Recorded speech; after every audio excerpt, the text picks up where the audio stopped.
Hey everyone, Jess here. Today I want to share a recipe for what I call a faux enchilada bake. It contains spaghetti squash and a bunch of other veggies, topped off with some cheese and salsa verde, and it's really delicious. So let me share the ingredients that you need and the tools you need.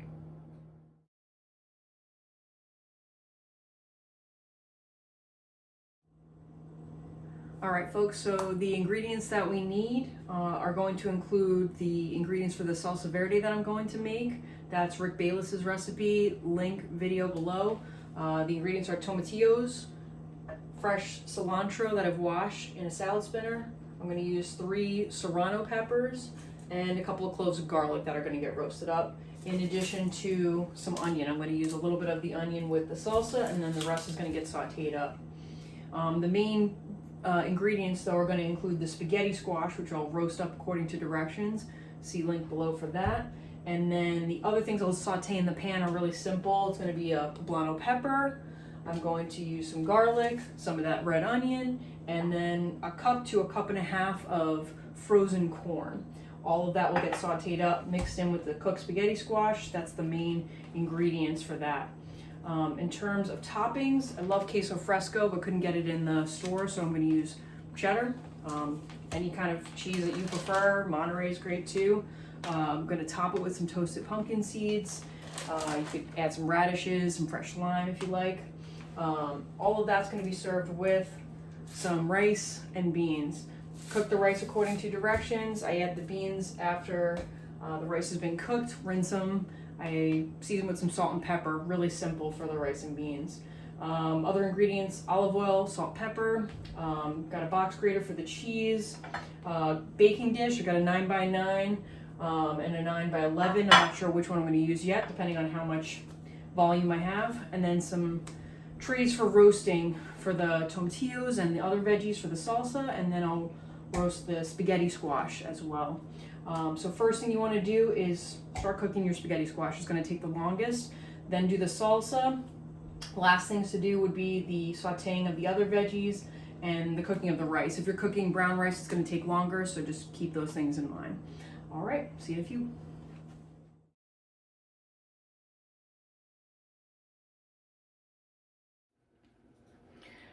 All right, folks, so we have the spaghetti squash in the oven. It's roasting at 400 right now. I'm working on my salsa. That's also broiling in my toaster oven. And now I'm just gonna prep the veggies up and get them sauteing. Once I get the veggies in the pan, then I will turn on the rice and get that going. Unless I was cooking brown rice, I would have started that now just because it takes a little bit longer. So here we go with the prep.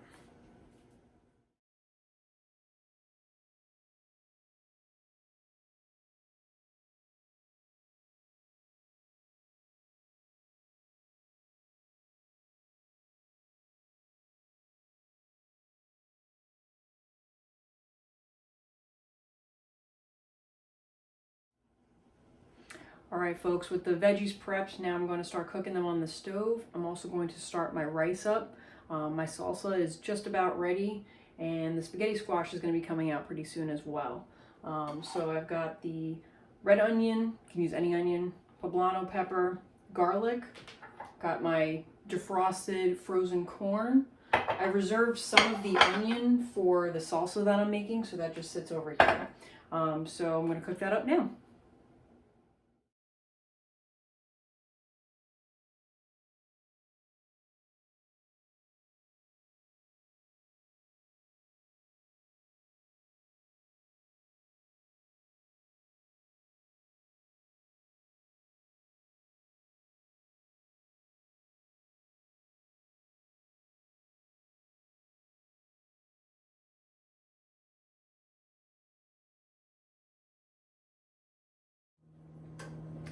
All right, folks, we are now at the assembly stage of the process. I've got my oven preheating at 350. If you just cooked your spaghetti squash, it should still be pretty warm, but remember you're dropping from 400 to 350. So 350 oven is ready. The spaghetti squash is all ready. The veggies we sauteed up are good. I made a big batch of the salsa verde, and then I've got the shredded cheese. Now, remember, I call this a faux enchilada because I just don't use any corn tortillas, but you could easily put all of this inside of a corn tortilla and make actual enchiladas. So now the next part of the process is to bring all the veggies together. So I take all the veggies I've sauteed, I'm gonna bring them together with the spaghetti squash. This is the main part of the dish. This would be the stuffing that would go inside. So I just stir all that together to incorporate it. And again, you could add other veggies to this if you have other things that you like. You could omit something. I like the spaghetti squash because when I think about dishes, I eat mostly vegetarian food, but I know other folks like meat-based dishes, and so I try to think about ways to make it kind of feel pretty hearty and filling, but it's still vegetarian. All right, so that's all mixed together. The next step is to have an oven-safe baking dish. I'm using an 8x8 square, and I'm almost treating this like I would an enchilada dish or like a lasagna. I'm going to take the salsa, and I'm going to put a layer of that down first. Now you could do this in multi-layers. You could roll it up into enchiladas. You could take corn tortillas and make layers almost like a lasagna if you wanted to. And the next thing I do is I add probably about half of the vegetables. It's not an exact science, so don't worry about it. It's more just to get things layered up.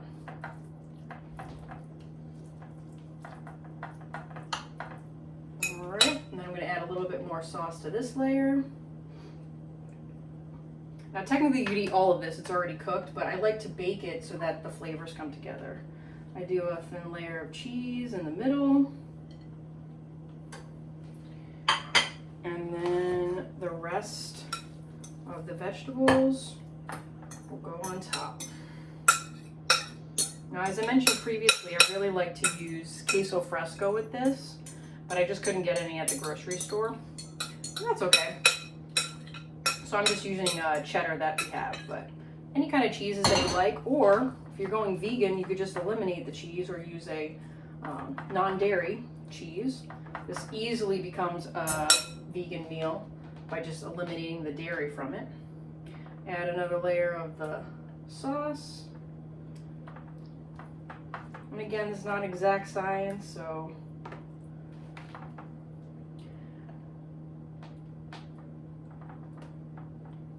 and the cheese goes on top. So this is going to bake in the oven, again, 350, probably about 20 minutes or so. Once it starts bubbling and the cheese is melted, it's really good to go. I just like those flavors to come together. The salsa comes together with the vegetables, everything comes together really nicely. So this is going to go into the oven for about 20 minutes, bubbling, melted cheese. Then we're going to serve it with some rice and beans.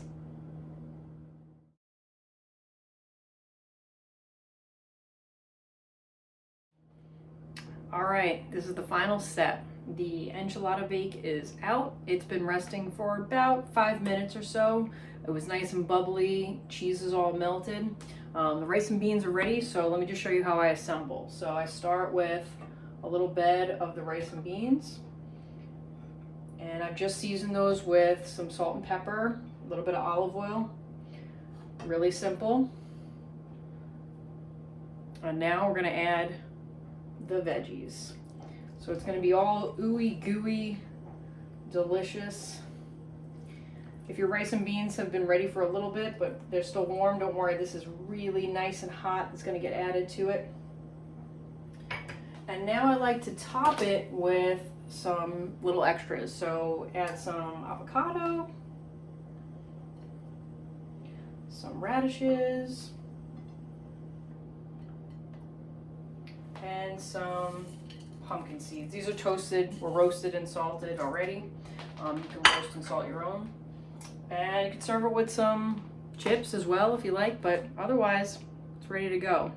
Super delicious. I hope you'll try it and enjoy it. And I really appreciate you watching today. So thanks so much, and I hope you have a great rest of your day.